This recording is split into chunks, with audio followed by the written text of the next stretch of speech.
How's it going, everybody? Welcome back to another brand new video, and we are here to discuss what 5 transfers that could actually flop this season, and their clubs might regret it or the players might regret it. So without waiting, let's get into the lineup straight away. So let's start with the quick one, right? Moise, Kean, Italian international forward going back from Everton to Juventus again. Right now, we are aware that Everton was not one of his best spells, and again, then he went on to loan at PSG where he did a bit of success. But right now, he's being bought back by Juventus because Max Allegri is back. He likes the player, but you have to keep in mind that he's being brought in to replace Cristiano Ronaldo, man. And that's no joke because Cristiano used to score a lot of goals, and I don't think he'll ever get close to that mark. But it is a pressure on him because he has to score goals. That is why he's being bought back. And he's now, of course, at that age where you expect him to score goals. He's not a youngster anymore. And man, Morata and Moise again in same team. I don't know what Max Allegri is doing, but he's definitely opted for Moise Kean, as we are aware. So that's a lot of pressure on his shoulders.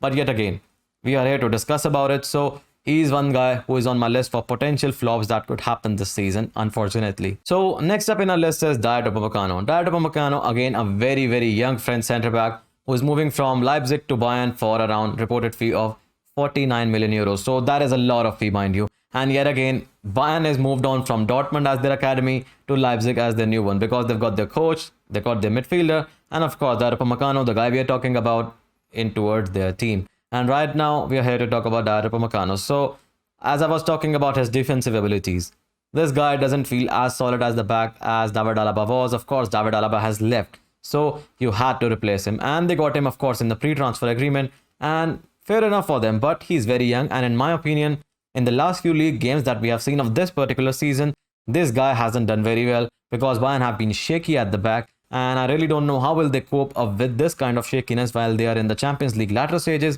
And I really think that this will cause a lot of problem for them because Boateng has moved on and a lot of other people are old in their team at defensive positions. A lot of pressure will come on this guy, but he has to deliver. And I think potentially he could flop as well this season. So this is a very tricky one, right? Donnie Malin moving from PSV Eindhoven to Borussia Dortmund for an undisclosed fee. But it is reported that it would be around 34 million euros only.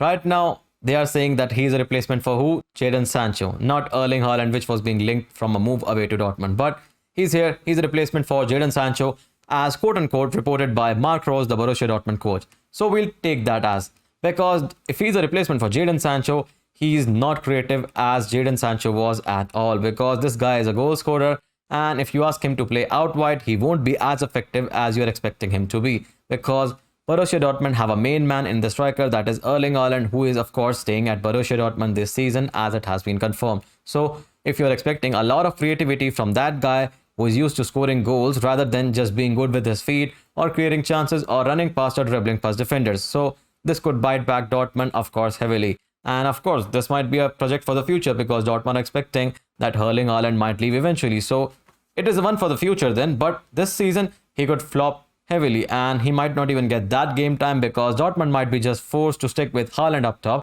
because he's scoring goals. But of course, anything can happen in the future, so we are open to debate. But right now, he's in this list. So guys, number 4 in our list is Daniel James. Of course, moving from Man United to Leeds United to the arch-rival club. And then again, Leeds have paid 25 million euros for this guy. And I think this will be a flop. You know why? Because they are purchasing a guy who they were after, of course, for the 2 years past because Man United signed him first. That's fair enough. And right now, they are just purchasing a guy on the position that they have got already covered.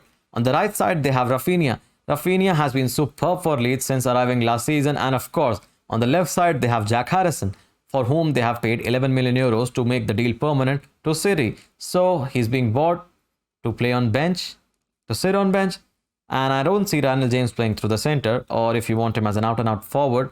So it will be really interesting that how Marcelo Bielsa made that decision that Daniel James, 25 million euros come in, or just because they want to get one over United and get the player finally.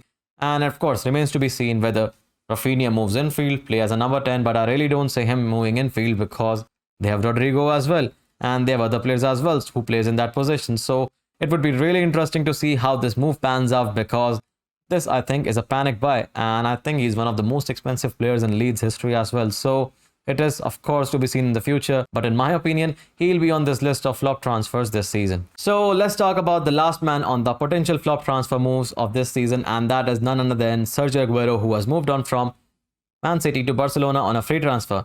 This move has written tragedy all over it. You know why? Because He was here to play with his friend Lionel Messi. And what happened with Lionel Messi? He's vanished. He's gone to PSG because of Barcelona's financial crisis. But to rub salt more in Aguero's wounds, he's injured right now and is yet to make an appearance for Barcelona.